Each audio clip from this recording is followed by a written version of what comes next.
नमस्कार विद्यार्थी मित्रांनो, स्वागत आहे आपलं इन्फॉर्मेशन अड्डा 24/7 या यूट्यूब चॅनलवर। सार्वजनिक आरोग्य विभाग गट क व ड या पदभरतीच्या तुम्ही ज्या परीक्षा दिलेल्या आहेत, सध्या बऱ्याच पदांचे निकाल प्रसिद्ध झालेले आहेत। जेवढे निकाल आलेले आहेत त्या PDF फाईल मी आपल्या टेलिग्राम चॅनलवर देऊन देईल। त्या ठिकाणाहून तुम्ही तुमची डायरेक्ट PDF फाईल पाहू शकता। टेलिग्राम चॅनलची लिंक या व्हिडिओच्या डिस्क्रिप्शन बॉक्समध्ये देण्यात आलेली आहे। त्या ठिकाणी जाऊन तुम्ही टेलिग्राम चॅनल जॉइन करा, म्हणजेच तुम्हाला सर्व PDF या ठिकाणी पाहायला मिळतील। सध्या आपण सार्वजनिक आरोग्य विभागाच्या ऑफिशियल वेबसाईटवर आलेलो आहोत आणि या वेबसाईटवर कोणत्या पदांचे निकाल जाहीर झालेले आहेत याची सर्व माहिती या वेबसाईटवर तुम्हाला पाहायला मिळेल। आरोग्य विभागातील गट क व ड संवर्गातील जी पदे आहेत ती अतिशय जास्तीत जास्त प्रमाणात आहेत आणि त्यामुळे त्यांचं जे निकाल लावण्याची जी प्रोसेस आहे अतिशय फास्ट प्रमाणात या ठिकाणी होताना आपल्याला दिसती आहे। 10 संवर्गांचे रिझल्ट या ठिकाणी प्रसिद्ध करतायत। 9 फेब्रुवारी 2024 ला 10 संवर्गांचे रिझल्ट प्रसिद्ध झालेले आहेत आणि आज 10 फेब्रुवारी 2024 आहे। आजही 10 संवर्गातील पदांची या ठिकाणी निकाल प्रसिद्ध झालेले आहेत। गट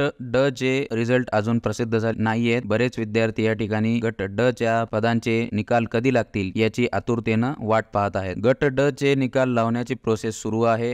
गट ड चे निकाल जे आहेत ते एकत्रितरित्या लावले जातील अशा पद्धतीने, जसा गट क या संवर्गातील पदांचे निकाल लागत आहेत तशा पद्धतीने लागणार नाहीयेत। फेब्रुवारी एंडिंग पर्यंत तुमचे गट ड संवर्गातील पदांचे निकाल लागतील। तर या ठिकाणी पहा मित्रांनो, कोणत्या पदांचा निकाल लागलेला आहे आणि कोणत्या पदांचा निकाल बाकी आहे। ब्लड बँक ऑफिसरचे हे 4 संवर्गाचे निकाल जे आहेत ते आधीच प्रसिद्ध झालेले आहेत। त्याच्यानंतर पहा मित्रांनो, रक्तपेढी वैज्ञानिक, किरण सहाय्यक, औषध निर्माण अधिकारी, सर्व सर्कलचे या ठिकाणी रिझल्ट आलेले आहेत। त्याच्यानंतर वॉर्डन या पदाचे रिझल्ट आलेले आहेत। त्याच्यानंतर प्रयोगशाळा वैज्ञानिक अधिकारी याचे देखील या ठिकाणी रिझल्ट प्रसिद्ध झालेले आहेत। त्याच्यानंतर EEG तंत्रज्ञ याचे देखील निकाल प्रसिद्ध झालेले आहेत। त्याच्यानंतर दंतयांत्रिकेचे देखील निकाल प्रसिद्ध झालेले आहेत। त्याच्यानंतर खाली आपण पाहताल तर सुतार या पदाचे निकाल देखील आलेले आहेत। अवैद्यकीय सहाय्यक याचे देखील निकाल प्रसिद्ध झालेले आहेत। त्यानंतर रक्तपेढी वैज्ञानिक अधिकारी या पदाचा निकाल देखील जाहीर करण्यात आलेला आहे आणि हा जो निकाल आहे तो उपसंचालक कार्यालय ठाणे मंडळ येथील प्रसिद्ध झालेला आहे। आता हे जे निकाल आहेत मित्रांनो मी आपल्या टेलिग्राम चॅनलवर देऊन देईल आणि त्यासोबतच आता हे जे निकाल आहेत ते कशा पद्धतीने लावल्या जात आहेत त्याची देखील आपण माहिती पाहूया। तर पहा मित्रांनो, अशा पद्धतीने आपण जर आता फार्मसी ऑफिसर या पदाचा जर निकाल पाहिला तर या ठिकाणी selection list for public health department recruitment अशा पद्धतीने या ठिकाणी हेडिंग दिसेल आणि या ठिकाणी कोणत्या कार्यालयाचा निकाल आहे या ठिकाणी नाव देण्यात आले आहे। Deputy director of health service Nagpur circle Nagpur, post name pharmacy officer आणि कॅटेगरी आहे दिव्यांग, त्यानंतर कॅटेगरी आहे ओपन। अशा पद्धतीने या ठिकाणी सर्व कॅटेगरी वाईज या ठिकाणी निकाल लावण्यात आलेले आहेत आणि संपूर्ण PDF आहे 71 पेजेसचा। या ठिकाणी पहा ऍप्लिकेशन नंबर या ठिकाणी देण्यात आलेला आहे, रोल नंबर देण्यात आलेला आहे, कॅन्डिडेट्स फुल नेम देण्यात आलेला आहे, या ठिकाणी date of birth, caste, category, horizontal reservation if any जर असेल तर या ठिकाणी देण्यात आलेला आहे। त्यानंतर मार्क्स ऑब्टेन्ड या ठिकाणी देण्यात आलेले आहे आणि रिमार्क देखील देण्यात आलेले आहे कोणत्या कास्ट मधून त्यांचं सिलेक्शन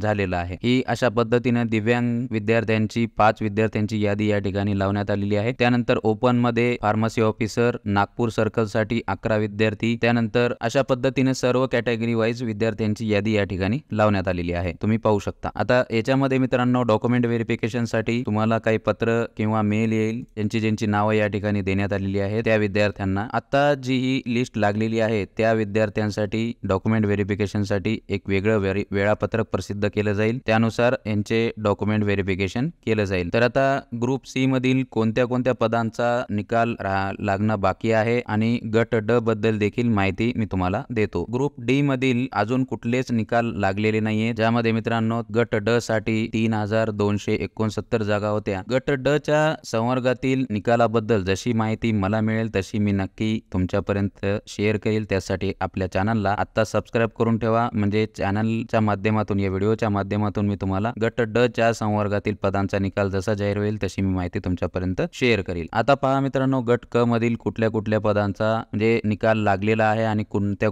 पदांचा निकाल येणे बाकी आहे। तर या ठिकाणी पहा मित्रांनो, समाजसेवा अधीक्षक, भौतिक उपचार तज्ञ, व्यवसाय उपचार तज्ञ, समुपदेष्टता, त्यानंतर समाजसेवा अधीक्षक, वैद्यकीय वाहन चालक हे रिझल्ट येणं बाकी आहेत। लघु लेखकचे लागले नाहीत, लघु टंकलेखकचे लागले नाहीत, आरोग्य पर्यवेक्षकचा लागला नाही, त्यानंतर प्रयोगशाळा सहाय्यकचा लागला नाही, सांख्यिकी अन्वेषकचा लागलेला नाहीये, त्यानंतर कुशल कारागीरचा लागला नाही, त्याच्यानंतर तंत्रज्ञ HEMR, कनिष्ठ तांत्रिक सहाय्यक, कार्यदेशक या पदांचे निकाल लागलेले नाहीये। त्यानंतर स्टाफ नर्स 90%, पुरुष 10%, अधिपरिचारिका महिला 90% खाजगी, त्यानंतर 10% पुरुष खाजगी या पदांचा निकाल देखील लागलेला नाहीये। त्यानंतर शिंपीचा निकाल लागलेला नाहीये, अभिलेखापालचा लागला नाही। त्यानंतर आरोग्य निरीक्षक, बहुउद्देशीय कर्मचारी नॉन पेसा, बहुउद्देशीय आरोग्य कर्मचारी पेसा या पदांचे निकाल अजून लागलेले नाहीयेत। स्टेप बाय स्टेप याही पदांचा निकाल लावला जाईल जशी अपडेट येईल मित्रांनो या लागलेल्या रिझल्ट बद्दल। तर मित्रांनो सर्वच पदांचे निकाल लवकरात लवकर लावल्या जातील आणि अशाच पद्धतीनं निकालासंदर्भात किंवा इतर रिक्रुटमेंट बद्दल